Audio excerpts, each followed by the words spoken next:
Well, hey there, I'm Joshua Johnson. It's great to be with you on this Wednesday, May 4th, and tonight we're talking about abortion rights from very different perspectives.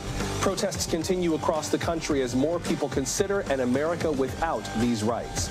It is an upsetting thought for the doctor who helped open Colorado's first abortion clinic. His practice opened just a few months after Roe v. Wade. You'll meet him next. We'll also head to Texas and hear from one of that state's anti-abortion rights groups. How do they see a future after Roe v. Wade? And is there any room for consensus with abortion rights supporters? Then, an awful milestone in the COVID pandemic.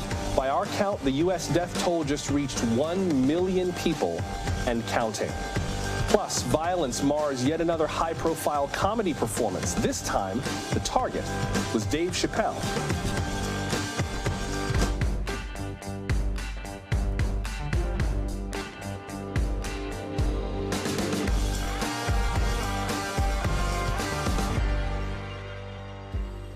Things have been really emotional and rather active since that Supreme Court draft opinion on abortion was published.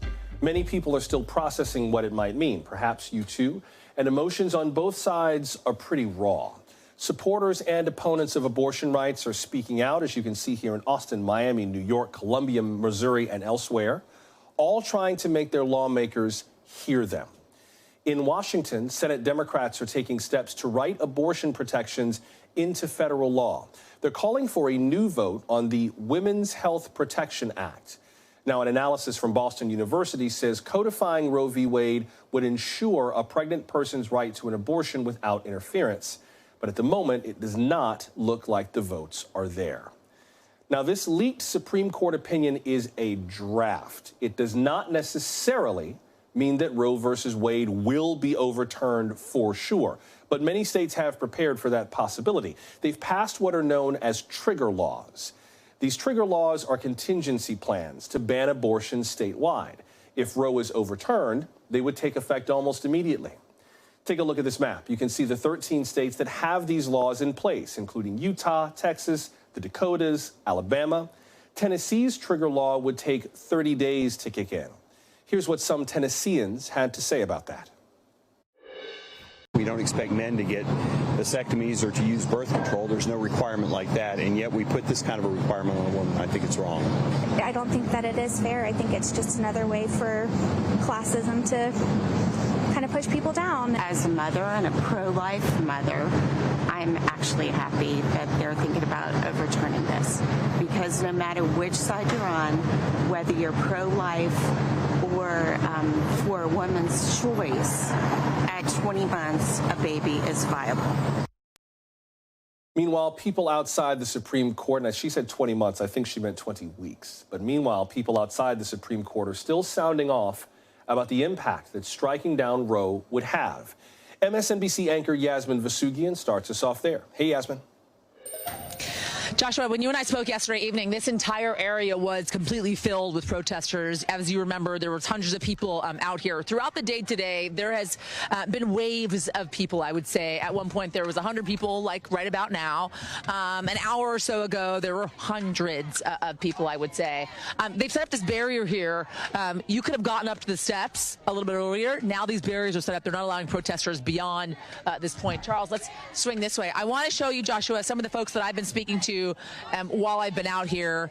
It has been a real generational conversation. There are women that are out here that know nothing about life when it comes to Roe v. Wade not being in place. The young women that were born with Roe v. Wade as the law of the land. And then there are the older generation, the women that understand and know and remember what it was like when abortion was illegal in this country. Let's speak to these three women over here who've been protesting out here all day long. Hi, guys. Good to speak to you. They came out here from Georgetown University. Talk to me why you're out here today. What's important to you? What's important to me is the right for not only women of color, but everyone that has a uterus to be able to have the right to an abortion, a healthy and a safe abortion. It's important to me personally because I have seen so many people, so many women in my life who have struggled to raise children, to have the life that they envisioned for themselves and the future they envisioned for themselves, because they did not have the right to an abortion. And so that is why I'm here today, and that is why I will continue to fight for our right to abort. What about you? Yeah, well, on top of that, it's not just a women's issue. As you said, it's whoever whoever needs those reproductive rights. It's also really important to note that after Roe v. Wade was passed, abortion rates went down by a lot, and it continued to go down as more safe clinics opened up. So actually, by undoing Roe v. Wade, we are going to see an increase in the number of abortions, particularly an increase in the number of people who die from abortions. Why is this important to you? I mean, reproductive agency at the most fundamental level is an essential, human right. And, they said it perfectly. Reproductive justice doesn't only matter to women. It matters to queer people. It matters to identities that are marginalized. And so we're here because we know that court is not going to fight for us. And so we have to fight for ourselves. Do you feel confident that Congress will fight for you, that something can get enacted, legislation can be put in place to create a law to make abortion legal in this country? I mean, it needs to happen. I don't have faith. And until the government recognizes that the autonomy of a marginalized gender identity is absolutely fundamental to American democracy, no, I don't think they can do it. And our bodies, our choice. Thank you guys so much.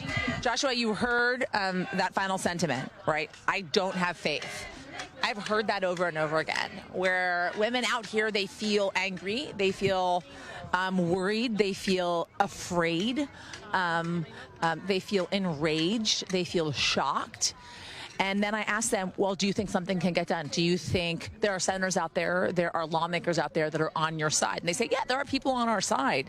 But because the government is the way that it is broken, it seems, and divided, they're not confident right now that things can get done, despite the promises they're hearing from the very top. So I think a lot of these women, they're going to continue to be out here all the way till June, when that decision will likely be delivered, and then all the way till the midterm elections. We'll have to wait and see how it all plays out, but they're not confident that something can actually get done to reverse the decision that is likely to come down from the Supreme Court.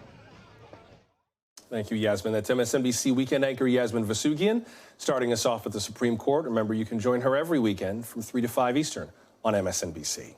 Now let us hear from people who are deeply invested on different sides of this issue. In a moment, we will hear from an official with the anti-abortion rights group Texas Right to Life. Let's begin with a doctor whose perspective goes all the way back to the day Roe v. Wade was decided. Joining us now is Dr. Warren Hearn, the founder and director of the Boulder Abortion Clinic in Colorado. He has provided abortion services there since 1973, soon after Roe v. Wade was decided. Dr. Hearn, welcome. Good to have you with us. Joshua, thank you very much for inviting me. Congratulations on your new program, and it's an honor to be invited to be with you.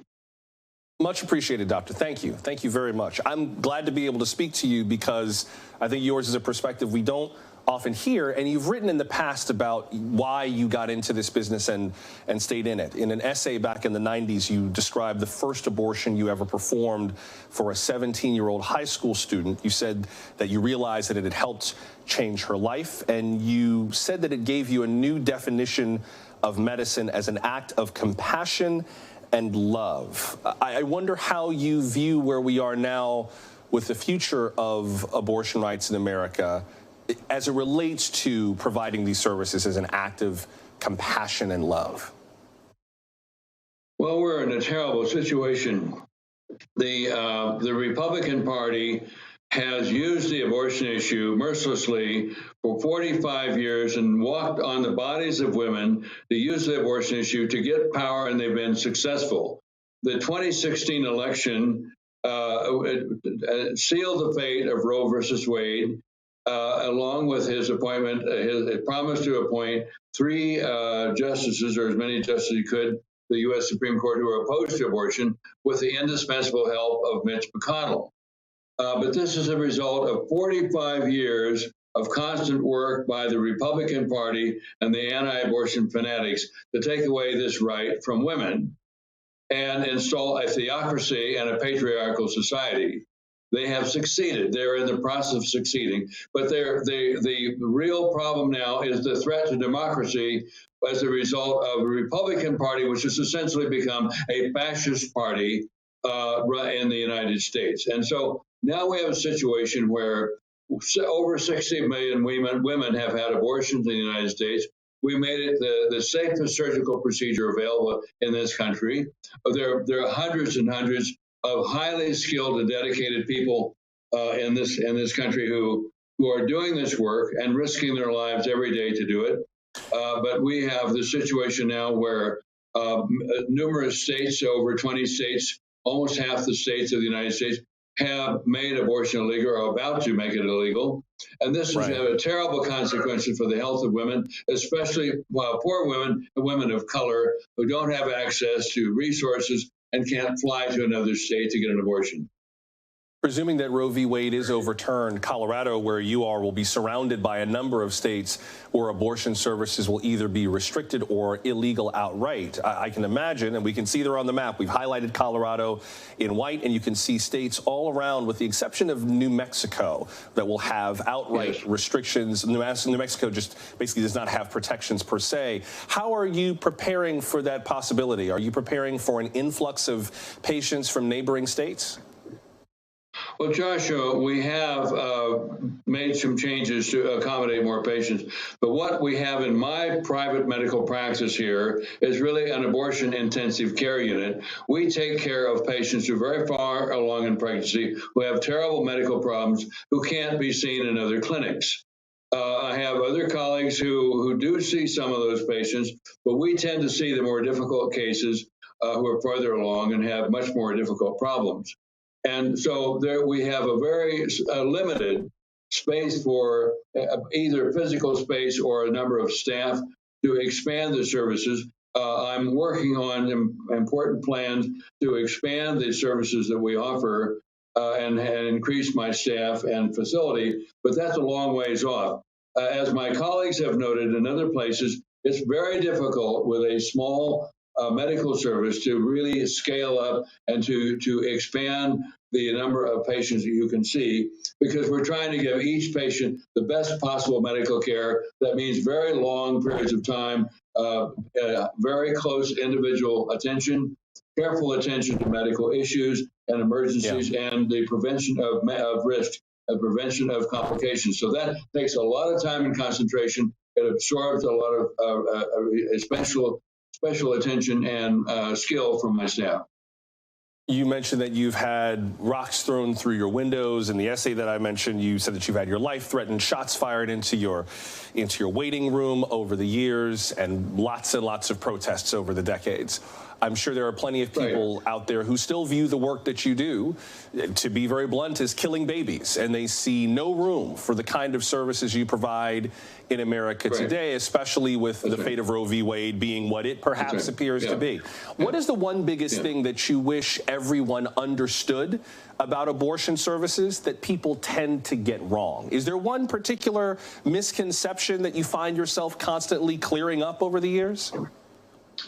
Well, Joshua, I think that the most important point that I would make is that a safe abortion is a fundamental component of women's health care. That's been true for a long time. It is certainly true in the 21st century. And that women must have the freedom to make these decisions and have the health care that they need. Pregnancy is not a benign condition. Women die from being pregnant. In fact, we have a way of expressing the death rate due to pregnancies called the maternal mortality ratio.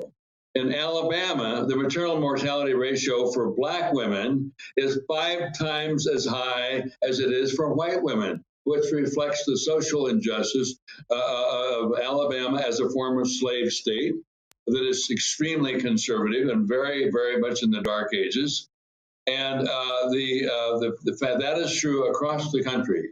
When I got involved with this work more than 50 years ago, at that time I was running a federal family planning program for poor women through hundreds of thousands of women across the country. At that time, the death rate due to abortion was 9 times higher for Black women than it was for white women. So this is a massive public health problem. It's a critical problem for each woman who needs to manage her own pregnancy and to make her own decisions about her own life. But it is also a major public health problem that affects all of society. And of course, it affects everyone that loves that woman who needs to have the abortion. Dr. Warren Hearn, the founder of the Boulder Abortion Clinic in Colorado. Doctor, I appreciate you making time for us today. Thank you very much. Joshua, thank you. Now, quite a few people are probably hoping that clinics like Dr. Hearn's are forced out of business. Next, we will hear from someone on the other side of the abortion debate. We're glad you're with us for Now Tonight from NBC News. The future of Roe v. Wade has people across this debate speaking out. Supporters of abortion rights have been very vocal since that draft ruling was published. They've taken to the streets across America and to Capitol Hill. Meanwhile, some opponents of abortion rights are clearly anticipating the end of Roe. I thought, this is good news. Sending the responsibility of abortion laws back to the states is a really good thing. Roe v. Wade's bad law. We need to be defending our children, unborn or born. I would be totally elated if Roe versus Wade got overthrown. I would. Joining us now is Kimberlyn Schwartz, the Director of Media and Communication for Texas Right to Life. The organization opposes abortion rights. Welcome to the program, Ms. Schwartz. Good to have you with us. Thank you. In light of this draft opinion that's been leaked, could you just cast your organization's vision for an America without Roe v. Wade? In your organization's view, what would that look like? I think Texas has already shown what an America after Roe v. Wade looks like, because in September 2021, Texas was the first state to have a heartbeat law take effect. And at that time, that was about 85% of abortions had been banned. About 85% of preborn children who would have been victim of abortion were now protected. And you see, first of all, those doomsday predictions, the exact same doomsday predictions that abortionists are saying right now. They said it in September 1st, and none of those came true last year. They're not true today. And so what we've seen actually is an increase in women who are going to the life-affirming pregnancy centers, maternity homes, and adoption agencies that we have all across the state. What you often don't hear in the media is that Texas actually has a statewide network of pro-life resources called the Texas Pregnancy Care Network. We funded that with $100 million last year and plan to increase that. And that's been some crucial work in what we've accomplished so far, and will be crucial as we go forward when hopefully Roe v. Wade is overturned. I hear you in terms of what's happening in Texas, but I was asking about what would happen across the country. And I think part of the concern is what this would mean for people in states that are very different from Texas. I mean, according to the CDC, about 700 women die each year from pregnancy-related complications. About 3 out of 5 of those deaths are considered preventable. And many medical professionals are concerned that overturning Roe could lead to an increase in maternal deaths. It seems like part of the concern is what to do with those additional risks that pregnancy can involve. You heard Dr. Hearn say that pregnancy is not a benign condition. So I guess I'm wondering what the vision is in terms of women who must now assume more of those risks if they're not able to seek abortion services. Like I said, our priority is building a pro-life Texas here, a pro-life America everywhere. And that means increasing the value of human life, our support for the value of human life. That includes the pregnant mother, and increasing the resources that we have available to her to make sure that she has resources she needs to care for both her life and her medical conditions, and the life of the preborn child, whether that's material assistance, job skills training for that woman, or a place to stay if she has nowhere else to go. The pro-life movement is already providing those. And like I said, we have those resources in Texas. Our goal is to make everywhere as life-affirming as what Texas has done and what Texas is seeking to do. So I think that these pro-life resources that we have everywhere, these life-affirming resources that care for both the pregnant woman and the preborn child. The issue of abortion is not, it does not have to be an either or. It should be both and. Both the child and the mother want to value and respect both of them. With regards to it being both and, do you contemplate a future in which, say, this draft opinion does not turn out to be the actual opinion? Suppose Roe v. Wade remains the law of the land. Is there room for organizations like yours that oppose abortion to coexist with the reality of abortion services existing in the country? I mean, isn't there some other way besides all or nothing? If this opinion doesn't end up being similar to the final outcome of Roe v. Wade being overturned, we're still going to press forward in our mission to save lives immediately, like we've already been doing for about the last 50 years, of saving as many lives from abortion as we possibly can, while expanding those life-affirming resources for mothers who are in difficult circumstances. So we're going to continue that, and I hope that our friends across the aisle can agree that if you truly believe in caring for women and women's health, that we can work together on giving those pregnancy options, like the pregnancy centers, adoption agencies, things like that, that we have in Texas, that we can work together to make sure that we actually do care for the pregnant woman's life and the preborn child's life, and that hopefully we can go forward on that. Let me get to a few comments from our audience, because I don't think you're quite hearing me. Your assumption is that the woman and the child could both be taken care of, that the health of both people could be taken seriously and respected, you know, as the babies are born in an America without Roe v. Wade. I'm talking about circumstances where the mother's health is endangered by the pregnancy. We got a number of stories from women, including Sherry, and I'd love to get your thoughts on her story. Sherry writes, I was recently married when I discovered I was pregnant. We were ecstatic. During the pregnancy, I struggled with asthma attacks and was hospitalized several times. I worried about the effects of the medication on a developing fetus, but was told it was safe. When I was 7 months pregnant, my uterus appeared enlarged and I was sent for a sonogram. We were crushed to discover that the baby was severely hydrocephalic with no chance of survival. My husband, doctor, and I decided to end the pregnancy. His name was Alex. It was the worst day of our lives. I can't imagine having the government involved in this private decision. Sherry, thank you so very much for sharing such a powerful personal story with us. What would you say to Sherry? I've heard several stories like these. These are heartbreaking, especially because these parents recognized the loss of a child who they loved, and that's such an important and powerful connection that they have. And abortion doesn't solve those problems. Abortion doesn't solve the medical conditions that she had. And so the task forward going with the medical community is that if we see abortion as a Band-Aid for these circumstances, we don't actually have the opportunity to seek a cure as aggressively as we should. But on the other side too, on the emotional front, there are great organizations that help families in these very difficult circumstances. The first one that comes to mind is a group called ABEL Speaks, ABEL Speaks. And that was a family who had a similar circumstance of a child who was very, very sick in the womb and was not going to live very long. But this family realized that by honoring his life, that brought more healing into their story, and they were able to move forward.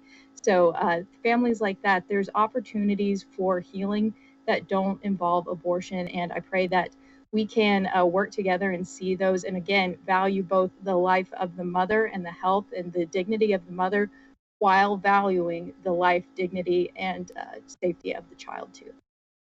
Before I have to let you go, you referred to this as a Band-Aid solution. I wonder if your organization or ABEL Speaks has any suggestions for a mother whose baby is hydrocephalic with no chance of survival. What would you suggest they do medically? I mean, modern medicine is amazing. We've made great strides going forward within decades. And so I don't know where modern medicine will go after this, but, you know, by saying that, well, there's no solution to any of the conditions that we face, that we can see hopefully opportunities to care for the child, preserve the life, preserve and protect the life of the child and that of the mother. Even if we don't see a solution now, there's not the medical solution or the emotional solution of abortion. Kimberlyn Schwartz of Texas Right to Life, appreciate you making time. Thank you very much. Thank you. Some of you have shared your stories of how abortion has affected you. Much like the story we just heard, it means the world to us to hear your stories. Thank you so much. We welcome more of your stories, whether you decided to have an abortion or not. How did you become pregnant? What sealed your decision of whether or not to abort? And if you had not made that choice, how might your life be different today? Please share your story by voicemail. Call us at 888-575-2NBC.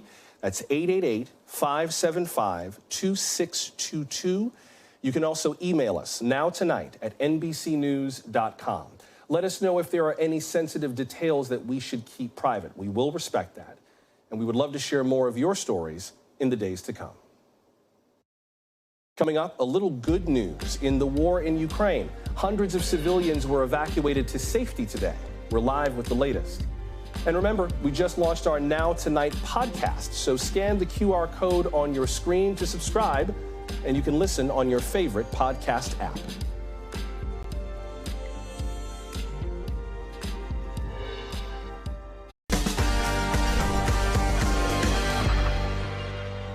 In Russia's war against Ukraine, lately much of the focus has been on the city of Mariupol.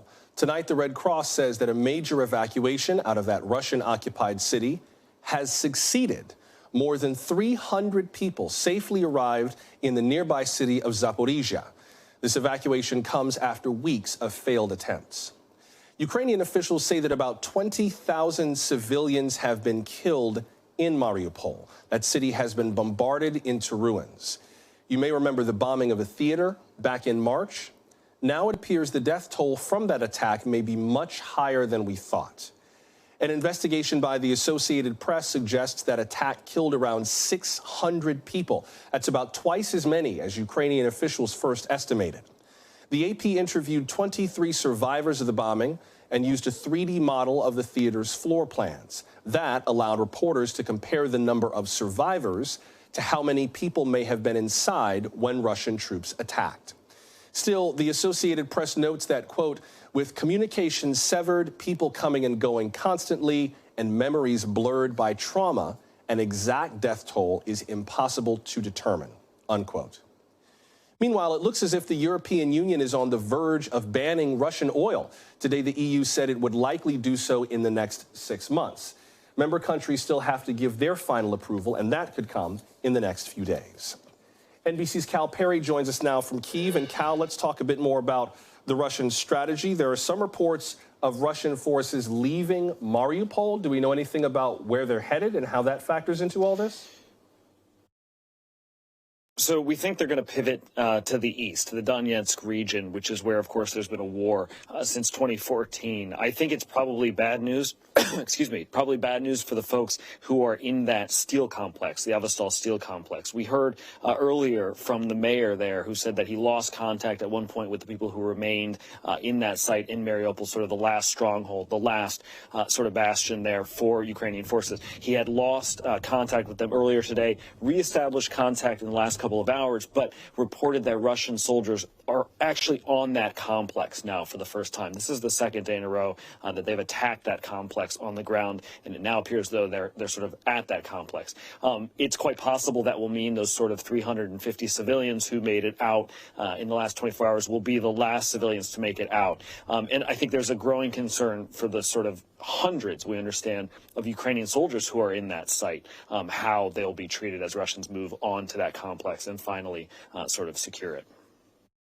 What more can you tell us, Cal, about the Mariupol theater investigation? The AP says about 600 people may have died there, as opposed to a much smaller death toll that Ukrainian officials had given at the time. It seems like they did a little bit of kind of computer modeling to figure out what exactly is going on the ground there. But I guess that just speaks to how hard it is to know what's happening on the ground in some of these really hard-hit areas.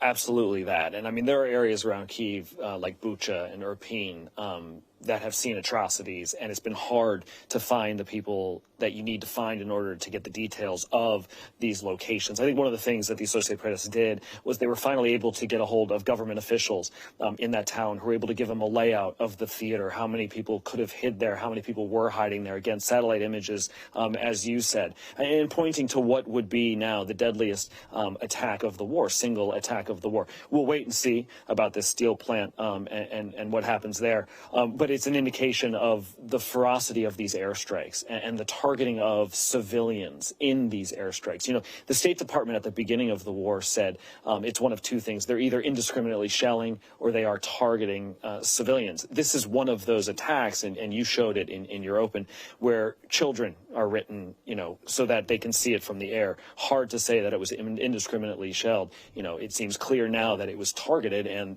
you know, according to the Associated Press, 600 people inside gives you an idea of how people in the city are sheltering, huddling in basements because the fighting above ground is just so fierce, Joshua.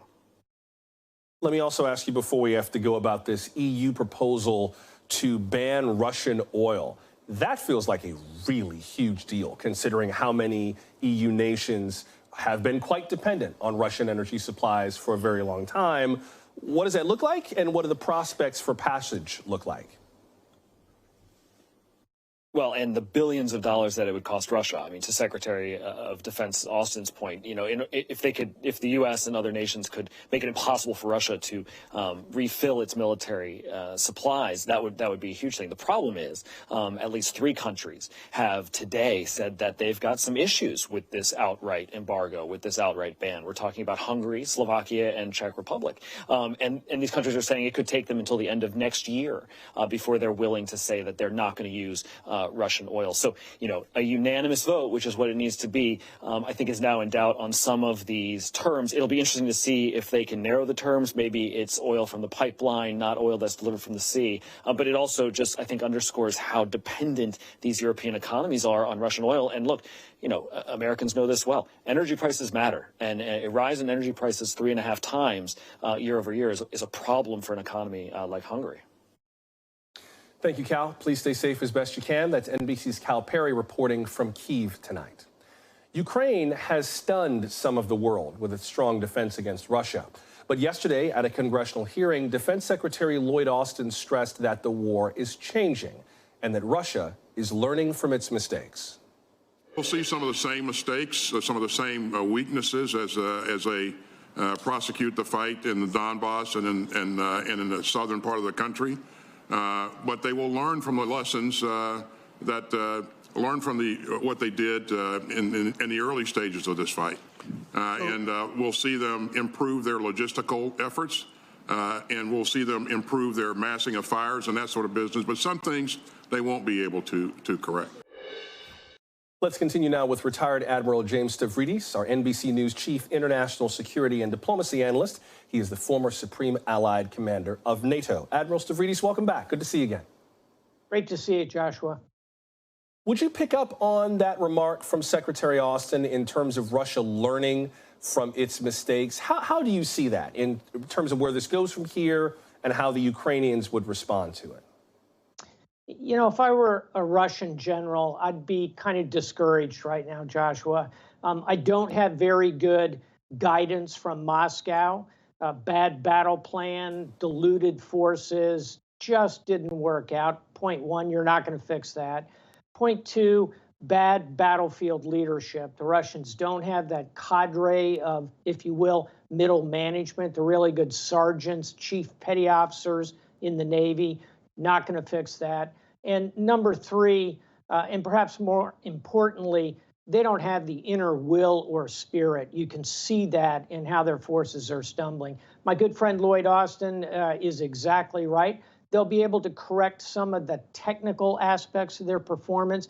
I think logistics will improve somewhat.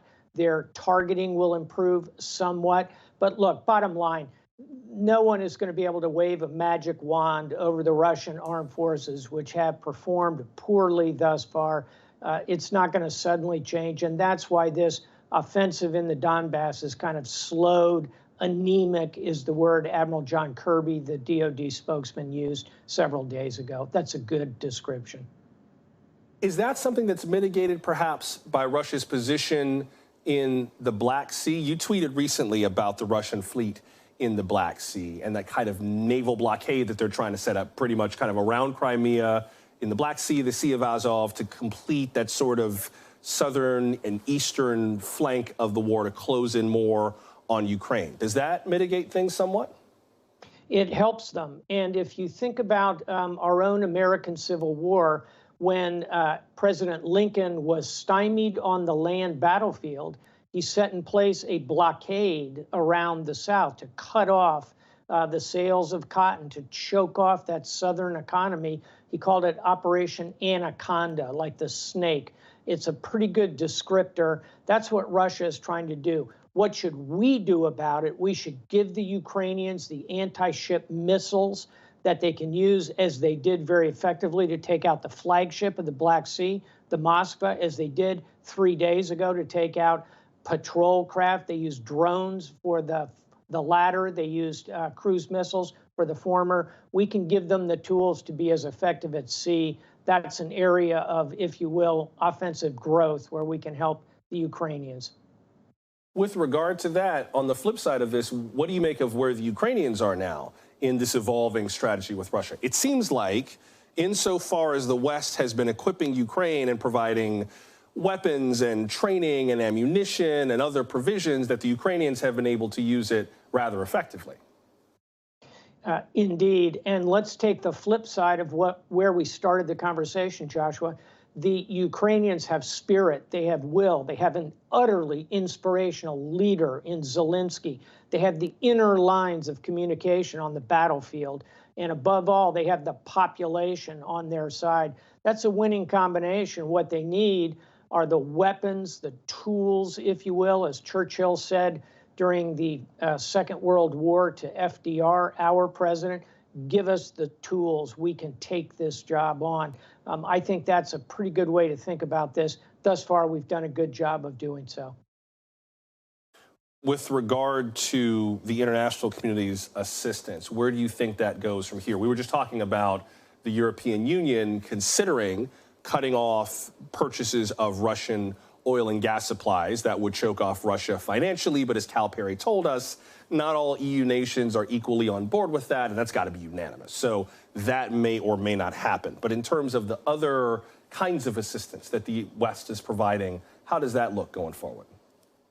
We have focused thus far in our conversation correctly on the military pipeline aspect of this, the logistic foot race of putting the right tools, military capability in the hands of the Ukrainians. But alongside that, Joshua, your point is economic sanctions. Those take longer, but they're like a train. Once they're rolling, they cannot be stopped. And yes, the Europeans are going to have a few stutter steps along the way as they put in place additional sanctions, notably, as you point out, on Russian oil and gas. But I wouldn't bet against the Europeans in terms of their ability to coalesce around these significant sanctions. That's the economic. And then finally, diplomatically, putting pressure on Russia the way that our Secretary of State, Tony Blinken, has done, I think, a very commendable job building the case in the international organizations, from the United Nations to the World Bank to the IMF to individual nations sanctioning Russia's diplomats in their diplomatic efforts. It's got to be military, economic, diplomatic, and then fourth and finally, there's a war to be fought in information. We need to get the truth to the population of Russia, to the swing votes in Latin America, Sub-Saharan Africa, South Asia. We need to show them these atrocities, build the case against Russia. We can win this. It will require all of those tools, not just military.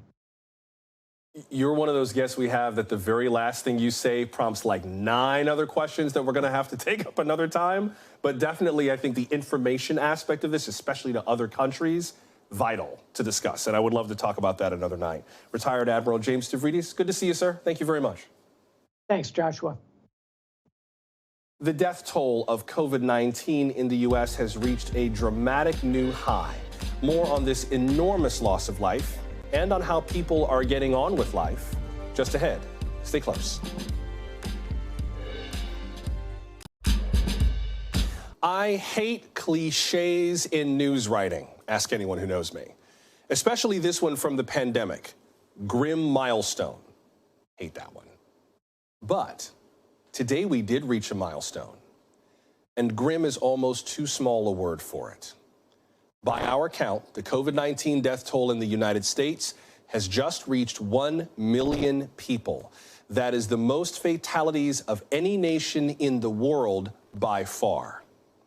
Now contrast the number of people dead from COVID with the number of people living through it, and more easily than ever, thanks to vaccines and antiviral treatments.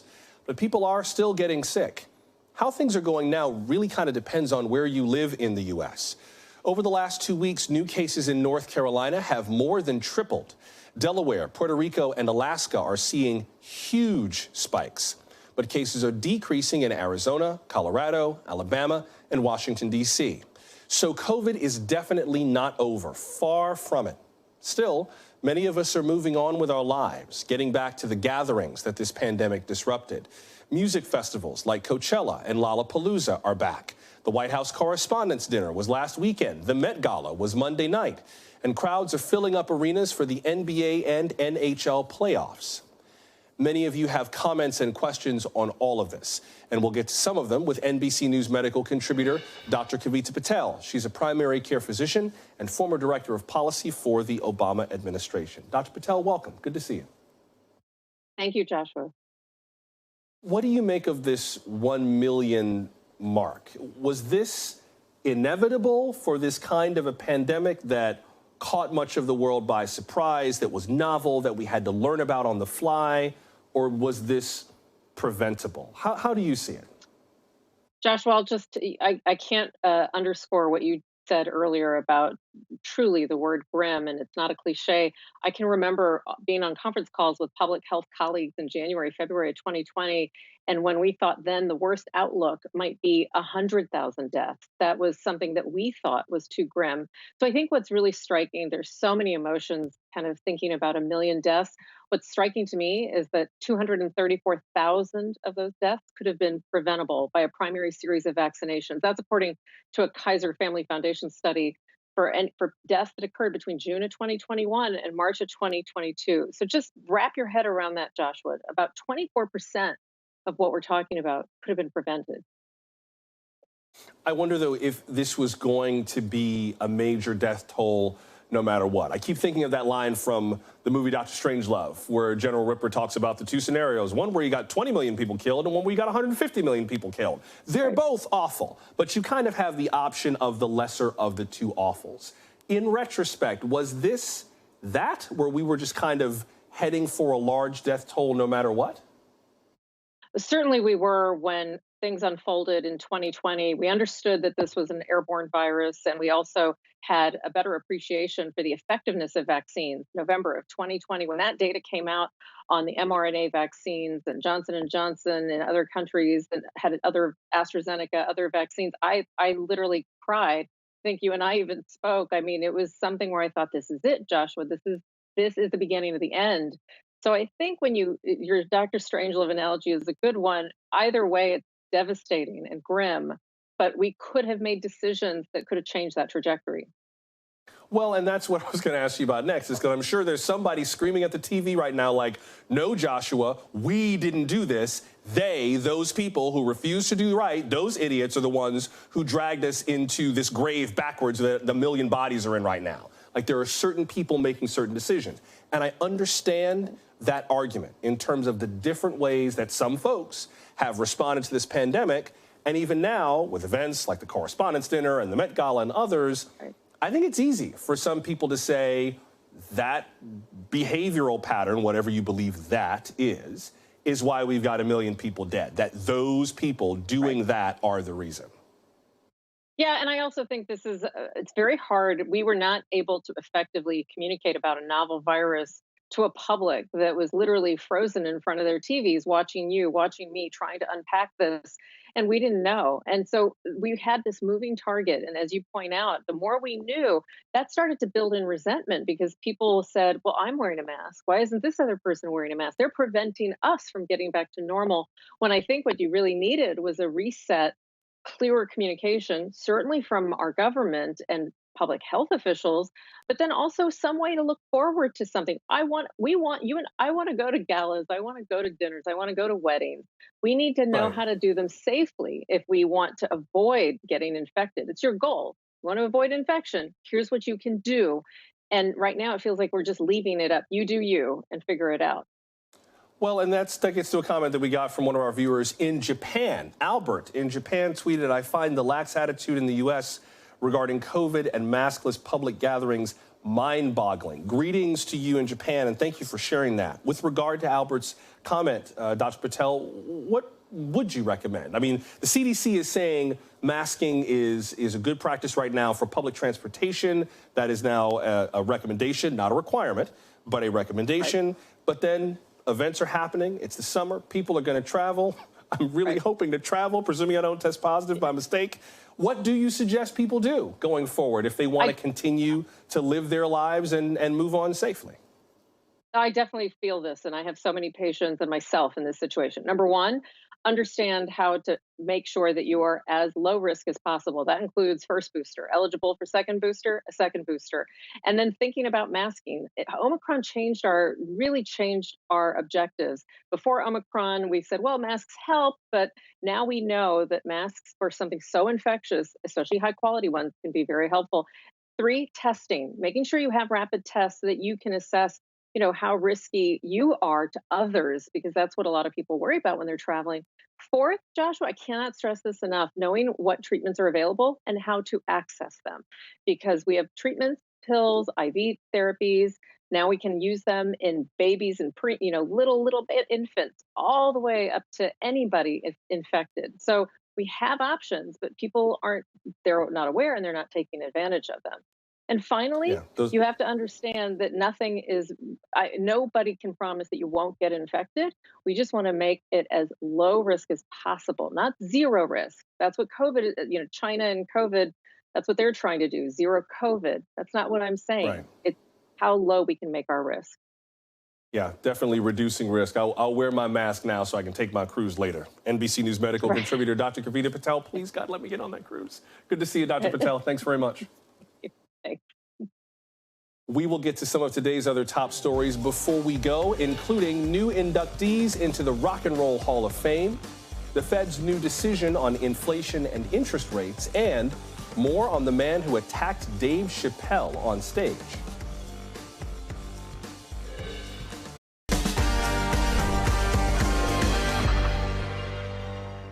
The headlines tonight begin with the Federal Reserve and a change that many people expected. Today, Fed Chairman Jerome Powell announced that he is raising interest rates by a ½ point. That's the biggest increase since May of 2000. Chairman Powell says he is using all the tools at his disposal to avoid a recession. Inflation is much too high, and we understand the hardship it is causing, and we're moving expeditiously to bring it back down. Apparently, the markets liked that. The Dow finished up 932 points, the S&P 500 up about 124, the NASDAQ up 401 points. This is the second interest rate hike in 2 months, and the Federal Reserve says we can expect more increases. Just after last night's show, NBC News called another race in the Ohio primaries. We projected best-selling author J.D. Vance will win Ohio's Republican Senate primary.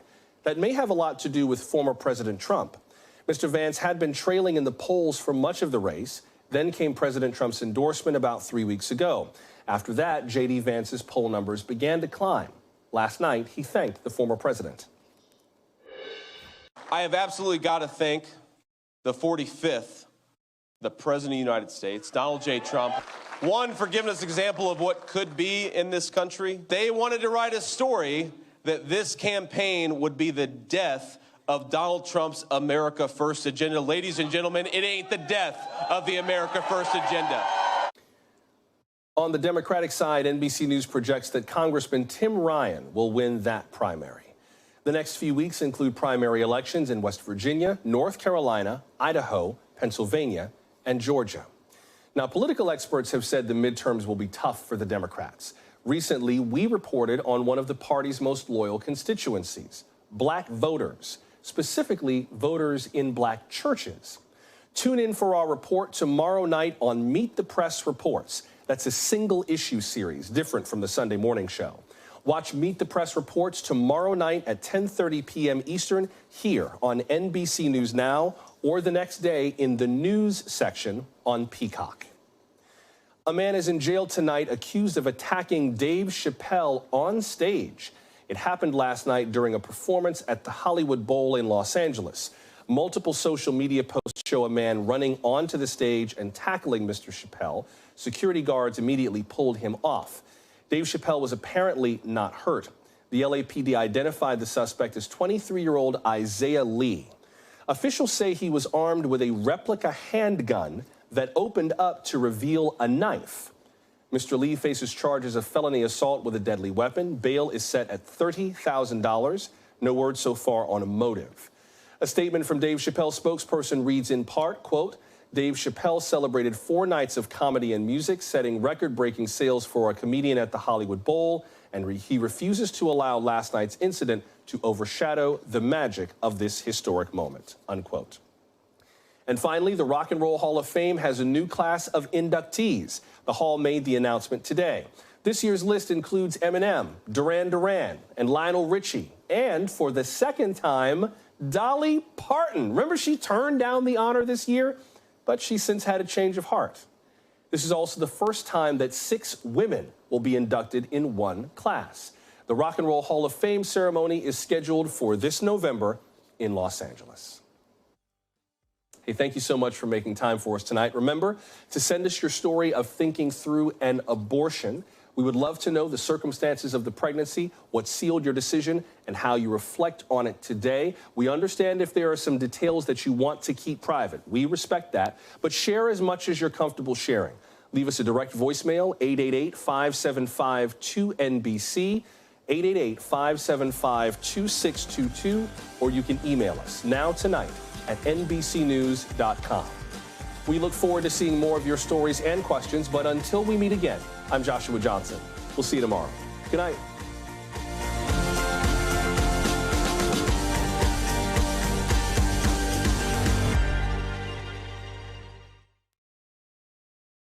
Thanks for watching our YouTube channel. Follow today's top stories and breaking news by downloading the NBC News app.